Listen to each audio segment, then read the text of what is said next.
নমস্কার, দেখছেন talk to Bangla. আমি অভিষেক রয়েছে আপনাদের সাথে। এই মুহূর্তে যে খবর নিয়ে উপস্থিত হয়েছে, নীতিশ কুমারকে কিন্তু এই মুহূর্তে একটু সামলে চলতে হচ্ছে ভারতীয় জনতা পার্টির বিভিন্ন নেতাদের, এবং সেটা দেখা গেল কোথায়?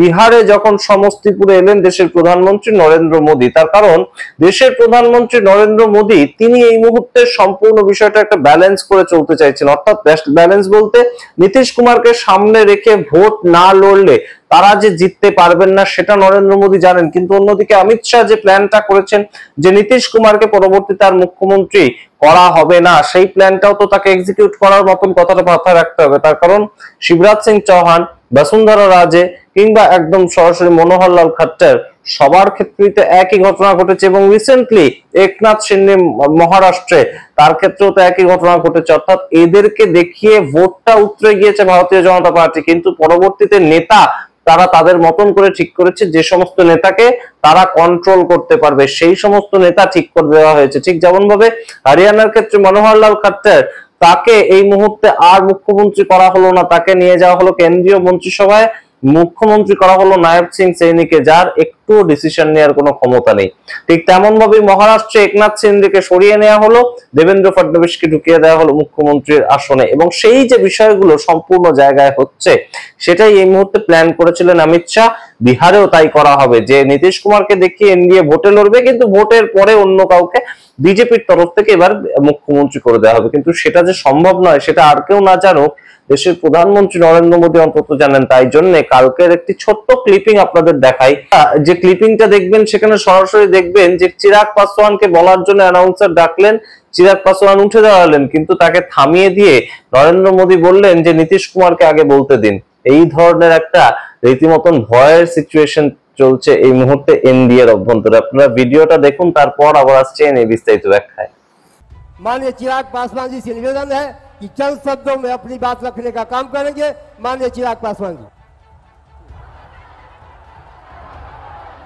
नीतीश कुमार जिंदाबाद, नीतीश कुमार जिंदाबाद।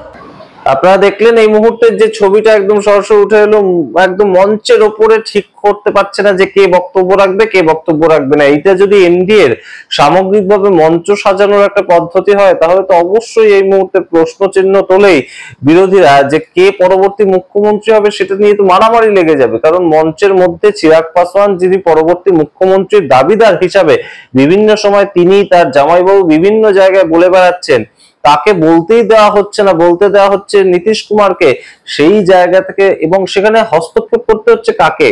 সেখানে হস্তক্ষেপ করতে হচ্ছে দেশের প্রধানমন্ত্রীকে। তিনি অ্যানাউন্সারকে বলছেন যে না, ও বলবে না, নীতিশ কুমার বলবে। এই যে বিষয়গুলো উঠে আসছে মানুষের সামনে, সেটা কিন্তু কোথাও গিয়ে এনডিএ এর মধ্যে যে সমস্তটা ঠিক নেই এই মুহূর্তে।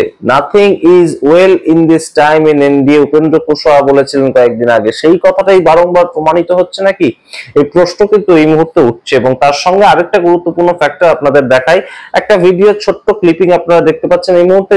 নরেন্দ্র মোদী এসেছেন, নরেন্দ্র মোদীকে মালা পরানো হচ্ছে, মালা পরিয়ে সম্বর্ধনা জানানো হচ্ছে। সেই মালা পরানোর মধ্যে, সেই মালার মধ্যে একসময় দেখা যেত যে নীতিশ কুমারকে টেনে নরেন্দ্র মোদী আনছেন, কিন্তু এখন দেখুন নরেন্দ্র মোদী কোনো মতেই সেই মালা যখন নিজের তার গলায় পরানো হচ্ছে, কোনো মতেই নীতিশ কুমারকে তিনি পাত্তাই দিচ্ছেন না। নীতিশ কুমার পাশে দাঁড়িয়ে হাততালি দিচ্ছেন, এবং তার পরবর্তীতে একজন পাঠালেন, ঠেলে তাকে ঢোকানো হলো মালা পরানোর মধ্যে। এবং পরবর্তীতে যখন মাখানার যে মালা আনা হয়েছিল, বিশাল মালা, সেখানে তিনি একা একাই পরে ফেললেন সেই মালাটা, কোনোভাবেই একদম তোয়াক্কাই করলেন না নীতিশ কুমার বসে আছেন না নীতিশ কুমার দাঁড়িয়ে আছেন। সুতরাং এই বিষয়গুলো কিন্তু সম্পূর্ণ একদম বেশ কিছুটা অন্যরকম ঠেকছে। কোথাও গিয়ে নীতিশ কুমারকে ভয় পাওয়ার মতন একটা সিচুয়েশন রয়েছে, আবার অন্যদিকে অমিত শাহের যে নীতিটা সেটাও একটা কিন্তু মাথায় রাখতে হচ্ছে বিজেপি নেতাদের। এই মুহূর্তে বিজেপি অতটাও শক্তিশালী হয়নি যে নিজেদের কোনো নেতাকে একদম দাঁড় করিয়ে দিলে বিহারে তারা জিতে যাবে, কিন্তু অন্যদিকে তারা এটাও জানেন যে নীতিশ কুমারকে শান্ত না রাখতে পারলে, কিংবা নীতিশ কুমারকে ছবি হিসেবে প্রজেক্ট না করতে পারলে বিজেপি কেন এনডিএ এর কোনো পার্টি কোনো ভোট নাও পেতে পারে। এই রকম একটা ফ্যাক্টর কিন্তু এই মুহূর্তে গুরুত্বপূর্ণ। এবং অবশ্যই কোনো দল বা কোনো অ্যালায়েন্স যদি একদম সরাসরি গিয়ে 122টা ম্যাজিক ফিগার তৈরি করতে না পারে, তাহলে তাদের কোনো শক্তিরই কোনো দাম নেই, কোনো স্ট্র্যাটেজিরই কোনো দাম নেই। আসল ক্ষমতা হচ্ছে শাসন ক্ষমতা। শাসন ক্ষমতা যদি হাতে পাওয়া যায়, তারপর স্ট্র্যাটেজির দাম রয়েছে, তার আগে পর্যন্ত স্ট্র্যাটেজির কোনো দাম নেই।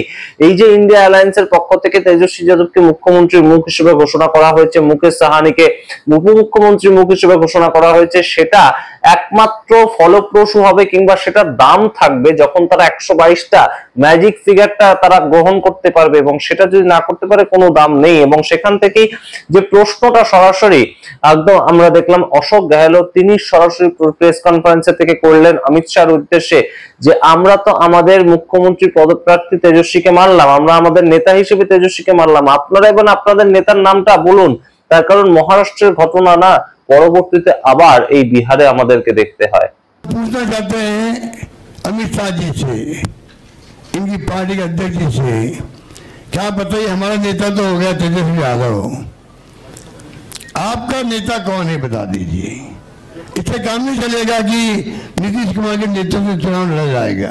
अगला मुख्यमंत्री का उम्मीदवार आपका कौन है ये उनको बताना पड़ेगा, ये हमारी मांग है। और मांग क्यों है?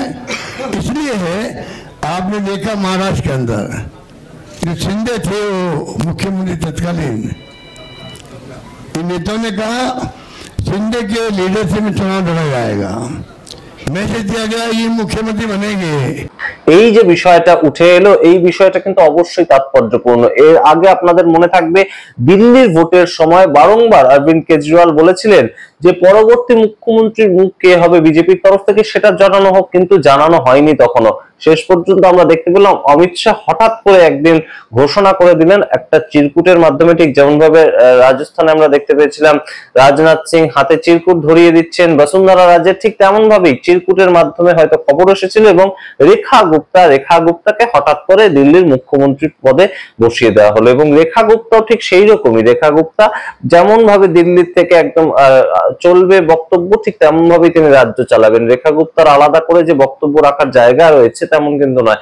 এবং বিজেপির মধ্যে একমাত্র যোগী আদিত্যনাথ ছাড়া গুজরাট লবির কথায় তাদের বিরোধিতা করবে বা তাদের উপর তার নিজের জায়গাটা নিয়ে যাবে সেরকম কোনো মুখ্যমন্ত্রী নেই। এই মুহূর্তে গুজরাটের মুখ্যমন্ত্রী তিনি থাকলেন এবং তার রীতিমতন 16 জন যে একটা টিম সম্পূর্ণ তার সেটা একদম পরিবর্তিত হয়ে গেল। একজন মুখ্যমন্ত্রী তিনি জানতেই পারলেন না যে তার 16 জনের টিমটা সম্পূর্ণ পরিবর্তিত হয়ে গেল। এবং মুখ্যমন্ত্রী তাকেও যদি একদম দিল্লির থেকে একদম হাইকমান্ড বলে দেয় যে তাকে রিজাইন দিতে হবে, সেটাও কিন্তু দিতে বাধ্য থাকবে তিনি। এইরকম ভাবেই বিজেপি সম্পূর্ণ জায়গাটাকে কন্ট্রোল করছে এই মুহূর্তে। অমিত শাহ তেমন ভাবেই সম্পূর্ণ দেশটাকে কন্ট্রোল করছে 22টা রাজ্যে, ঠিক তেমন ভাবেই চলছে শুধুমাত্র উত্তরপ্রদেশ ছাড়া। এই বিষয়টা কিন্তু এই মুহূর্তে বিহারের ক্ষেত্রে চলবে না, তেমনই কিন্তু অনেকে মনে করছেন। বিহারে যদি নীতিশ কুমারকে আগামী কয়েকদিনের মধ্যে, অর্থাৎ আগামী একদিন বা দুদিনের মধ্যে ভোটের আগে অন্তত মুখ্যমন্ত্রী পদপ্রার্থী হিসাবে বিহারে প্রজেক্ট না করা হয়, যতই নীতিশ কুমারের সম্বন্ধে অ্যান্টি গভর্নমেন্টসি একটা বিভিন্ন সমীকরণ কাজ করুক না কেন, যতই নীতিশ কুমার মানসিকভাবে শারীরিকভাবে অসুস্থ সেটা ছড়ানো হোক না কেন, যতই মানুষের মধ্যে এগুলো থাক না কেন, কিন্তু নীতিশ কুমার ছাড়া এনডিএর নেতা হিসেবে যে কাউকে মেনে নেওয়া হবে না সেটা কিন্তু অনেকেই বুঝতে পারছেন এই মুহূর্তে। এবং কেসি ত্যাগী তিনি একটি কথা বলেছেন অত্যন্ত তাৎপর্যপূর্ণ। তিনি এই মুহূর্তে কিন্তু জেডিইউর একজন অত্যন্ত পুরনো নেতা এবং তিনি খুব ভালোভাবে বিহারের পলিটিক্সটাকে দেখছেন। তিনি 4 লাইনের একটা কথা বলেছেন। তিনি কি বলেছেন? যে নীতিশ কুমার একনাথ শিন্ডে নন, নীতিশ কুমার যে কোনো পদ্ধতিতে বিহারের মুখ্যমন্ত্রী আবারও হবেন। এই যে কথা, এই কথার অপরিসীম গুরুত্ব, এই কথার অপরিসীম গুরুত্ব এই প্রেক্ষাপটে দাঁড়িয়ে যখন একদম সরাসরি লালু প্রসাদ যাদবের ছেলে তেজস্বী যাদব বলছেন যে নীতিশ কুমারের বিরুদ্ধে অন্যায় করা হচ্ছে, এনডিএর মধ্যে তাকে ডিসক্রিমিনেট করা হচ্ছে। অন্যদিকে পাপ্পু যাদব বলছেন যে নীতিশ কুমার পরবর্তীতে এনডিএর সঙ্গে আর থাকবে না, তাকে সম্মান যদি কেউ দেয় সেটা একমাত্র কংগ্রেস দেবে। এই কথাবার্তাগুলো যখন বিরোধীরা বলছেন, ঠিক তখন এই ধরনের একটা কথা কেসি ত্যাগী যেভাবে বললেন যে নীতিশ কুমার একনাথ শিন্ডে নন, তিনি পরবর্তীতে মুখ্যমন্ত্রী হবেনই, এই কথার কিন্তু অপরিসীম গুরুত্ব। সামগ্রিকটা রাখলাম আপনাদের সামনে, আপনারা বিচার করুন, আপনাদের মতামত অবশ্যই কমেন্ট বক্সে কমেন্ট করুন। দেখতে থাকুন টক টু বাংলা, অবশ্যই টক টু বাংলা ইউটিউব চ্যানেলকে সাবস্ক্রাইব করে দিন। ধন্যবাদ।